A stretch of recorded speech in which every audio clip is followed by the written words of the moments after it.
جاگنے اور جگانے کے لیے اسلامک اپڈیٹس اور مسلمانوں کے بیسٹ فیوچر روشن مستقبل کے لیے اس چینل سے جڑیں۔ یہ چینل نہیں بلکہ ہم سب کا ایک مشن ہے۔ آئیں ساتھ کام کریں، بس خود بھی جڑے، اپنے دوستوں کو بھی اور مسلم نوجوانوں کو بھی اس چینل سے جوڑیں۔ بس سبسکرائب کریں اور مشن کی اپڈیٹس حاصل کرنے کے لیے بیل آئیکن پر کلک کریں۔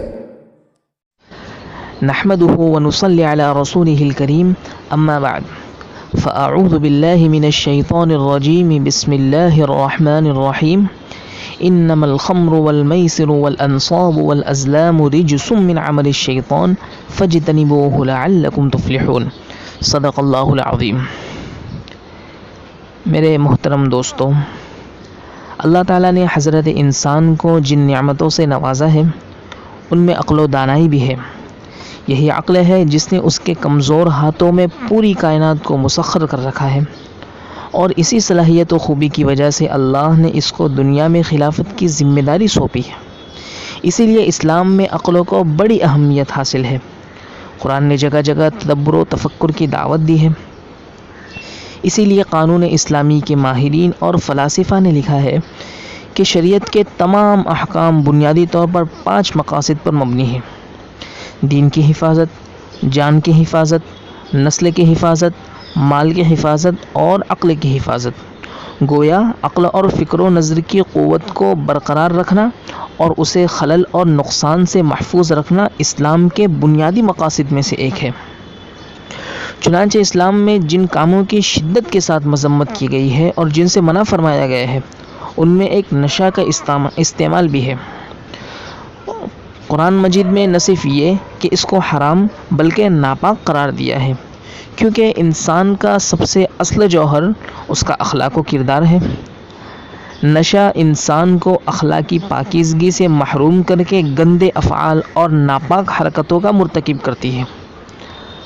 چنانچہ احادیث میں اس کی بڑی سخت وعید آئی ہے، اور بارہا آپ صلی اللہ علیہ وسلم نے پوری صفائی اور وضاحت کے ساتھ اس کے حرام اور گناہ ہونے کو بتایا ہے۔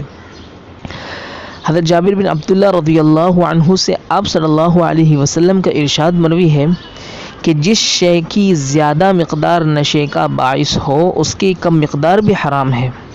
یہ بڑی اہم بات ہے، کیونکہ عام طور پر نشے کی عادت اسی طرح ہوتی ہے کہ معمولی مقدار سے انسان شروعات کرتا ہے اور آگے بڑھتا چلا جاتا ہے، یہاں تک کہ بعض اوقات اتنا آگے بڑھ جاتا ہے کہ زہر آمیز انجیکشن کے بغیر اس کی تسکین نہیں ہوتی۔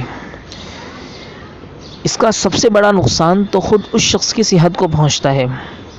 اطباء بھی اس بات پر متفق ہے کہ شراب اور منشیات ایک سست رفتار زہر ہے جو آہستہ آہستہ انسان کے جسم کو کھوکھلا اور عمر کم کرتا چلا جاتا ہے۔ میرے محترم دوستو، انسان کی زندگی ایک امانت ہے۔ انسان کے وجود سے نہ صرف اس کے بلکہ سماج کے بہت سے اور لوگوں کے حقوق بھی متعلق ہیں۔ نشے کا استعمال اس امانت میں خیانت کے مترادف ہے۔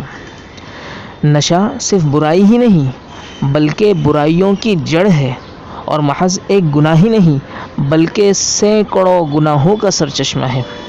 اسی لیے پیغمبر اسلام صلی اللہ علیہ وسلم نے شراب کو ام الخبائث یعنی برائیوں کی جڑ فرمایا ہے۔ اسی لیے سب سے پہلی ذمہ داری گھر والوں پر عائد ہوتی ہے کہ اپنے بچوں پر نظر رکھے کہ کہیں غلط صحبت میں تو نہیں پڑ گئے ہیں، اور اگر خدا نخواستہ بچہ اس بری لت کا شکار ہو بھی گیا ہے تب بھی اس کو نظر انداز نہ کریں، اور نہ ہی اس کے ساتھ نفرت انگیز رویہ اختیار کریں، بلکہ اس پر توجہ دیں اور کسی اچھے ماہر نفسیات سے ضرور معاونت حاصل کریں۔ اللہ تعالی ہمیں اور ہماری نسلوں کی اس فحش اور بری چیز سے حفاظت فرمائے۔ آمین یا رب العالمین۔